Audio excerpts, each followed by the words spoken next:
Hi there. Okay, so what we're going to talk about in this video is how to shorten your cybersecurity sales cycle by 21 days. That's our average that we've achieved for our clients in 30 days or less. And that has been pretty indicative of the timeline it's taken us to get to the 21-day average. Now, beyond 30 days, we are continuing to see further reductions in the length of our clients' sales cycles. But there are some really quick, impactful things that you can do that don't require structural and foundational and heavy process changes, but actually just require your sales team and anyone else involved in the sales process. Sometimes it involves other people, more technical oriented people, marketing, to think a little bit different and just reset their expectations of what's achievable. So I'm going to go through 10 of the most important things that we do for our cybersecurity clients. So we work with cybersecurity consultants, we work with MSSPs and also MSPs. And these are the things that we implement today in December 2023 going into 2024. So let's jump into it. I think let's just talk about what the benefits of a shorter sales cycle is. These are just a few of them, but these are the obvious ones, and the data points you see here are actually from our own clients. So we've seen a 5 to 14% percentage increase in revenue collected each quarter by our clients who have achieved that minimum of a 21-day shortening of their sales cycle.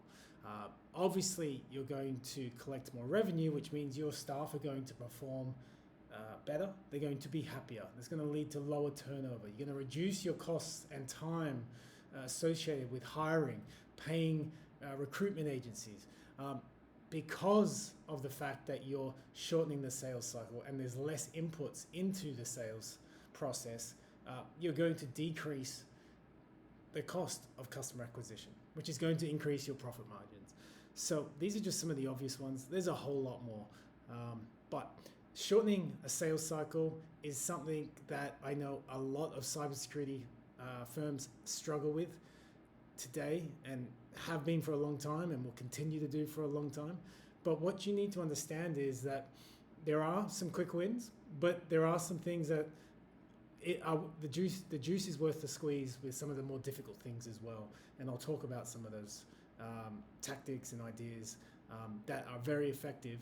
But for the friction that they cause, the time and effort, it is completely outweighed exponentially when you can shorten your sales cycle, but at the same time, not hurt conversion. And quite honestly, when you go through the process of thinking about and implementing different ideas and tactics to shorten your sales cycle, you actually just start to focus more on conversion and thinking about how you can improve conversion.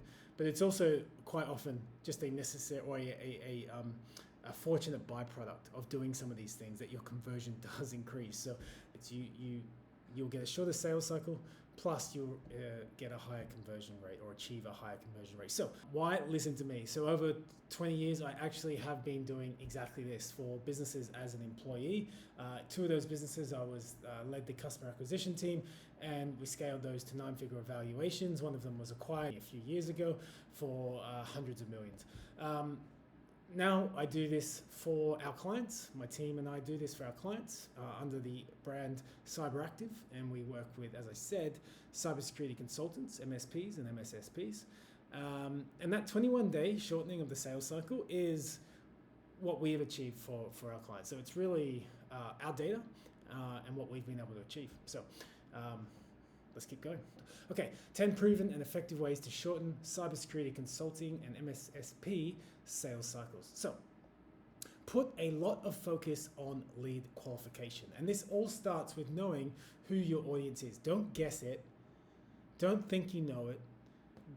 Do the tried and tested and proven ways to learn about your audience. Speak to them. Listen to sales calls. Listen to discovery calls. Conduct surveys. Hear from the proverbial horse's mouth. This is the most effective and one of the biggest return on time that you can do in any business. So when you really understand who is an ideal client, then that means that you only focus on bringing those clients that you know you can close, that they're going to be profitable, that you know you can service well, that you're going to service well, and they're going to be happy, and you're going to retain them, and they're going to have a long lifetime value or a high lifetime value over a long period of time. Don't neglect or think you already know your clients when you haven't done the hard work. You have to speak with them. You have to research them. This is a really big leverage point.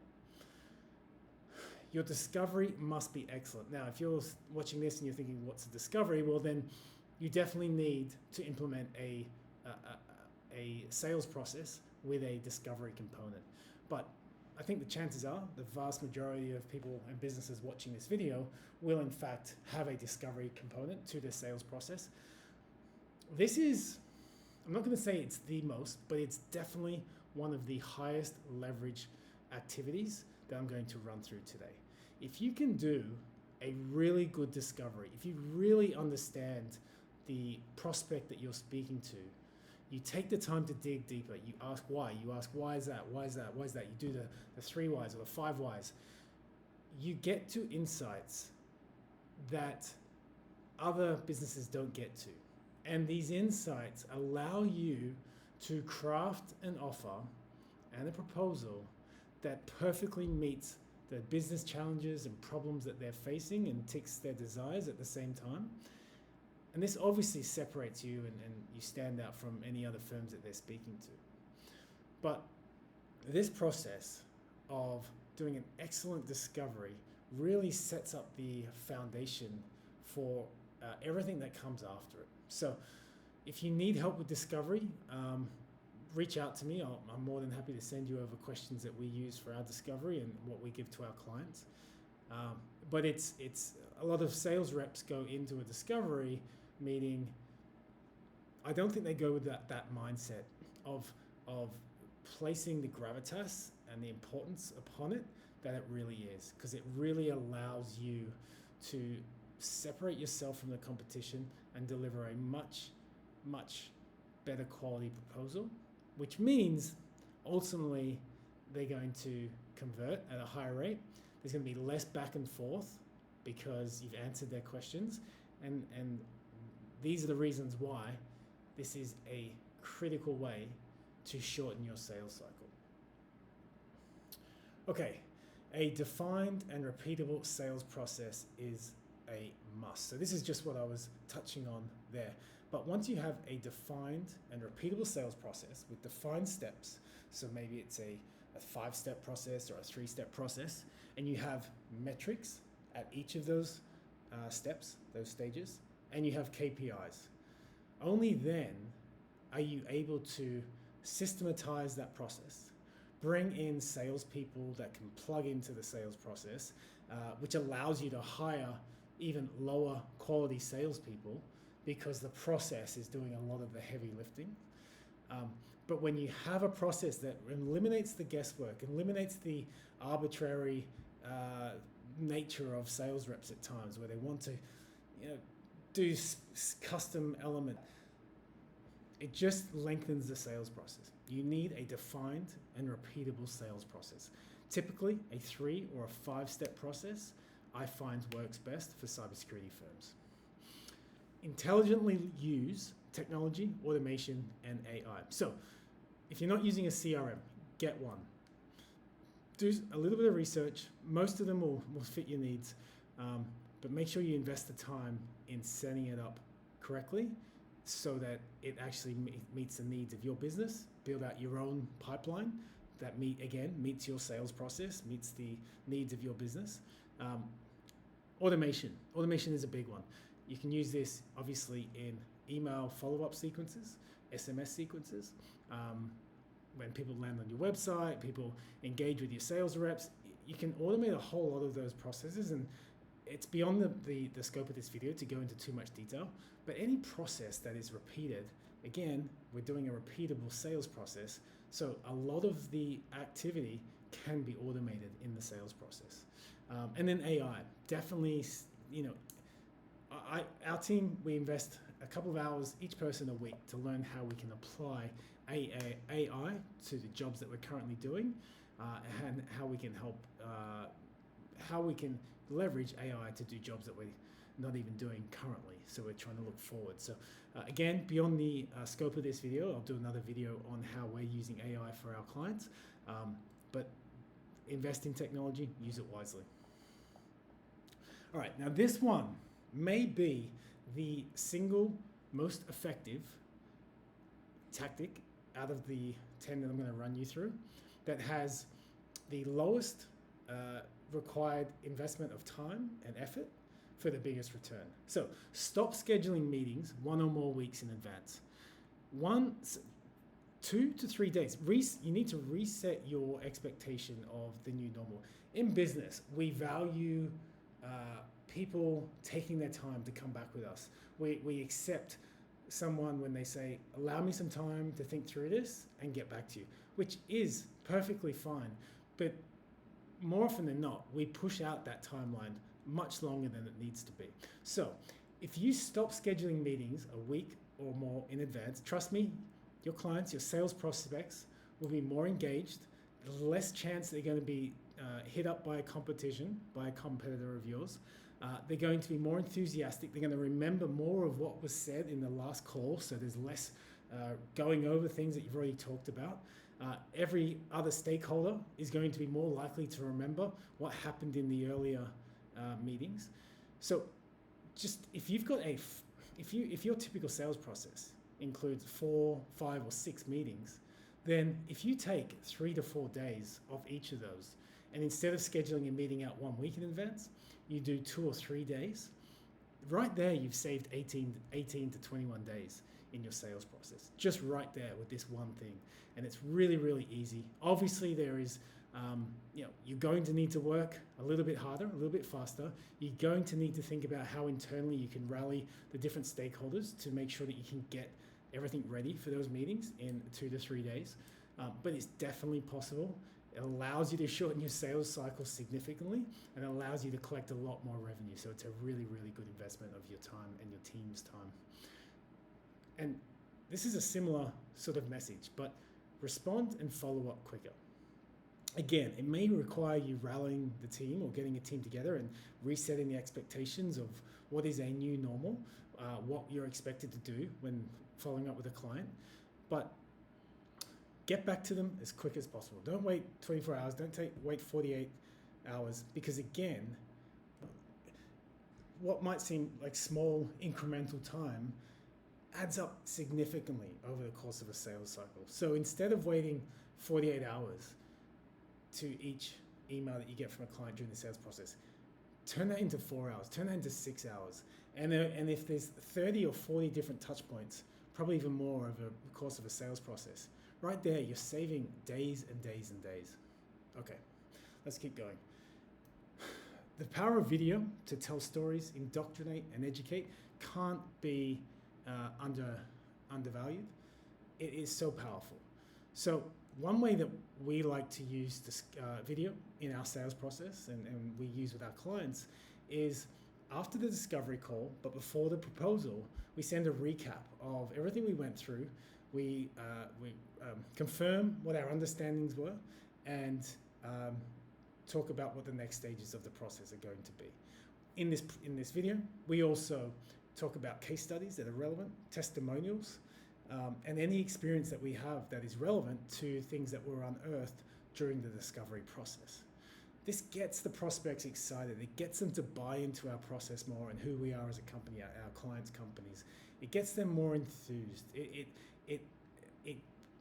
makes you stand out, and from what most of the competition are doing, and allows you to develop a level of rapport with not only the prospect that you're speaking with, but also other stakeholders in the prospect's business. Because you better believe that if there are multiple stakeholders in the buying process, which there almost always are, that those videos are going to be shared. Even if you don't suggest that they do it, those videos will be shared with other stakeholders.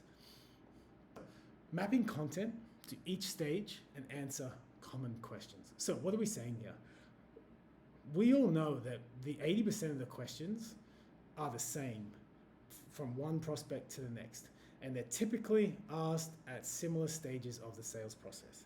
So think about what questions are asked on that first initial discovery call, that you can send in an email or put on your website before they even get on the first call, or you send it as a custom video before that first discovery call.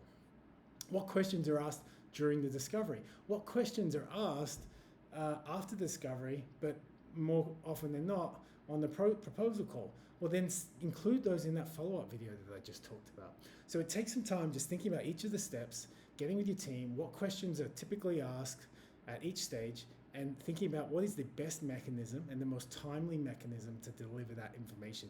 You're basically putting that into code, you're putting it into the digital ecosystem that does work for you for what it takes work away that you and your team were doing. You don't have to answer the same questions time and time again.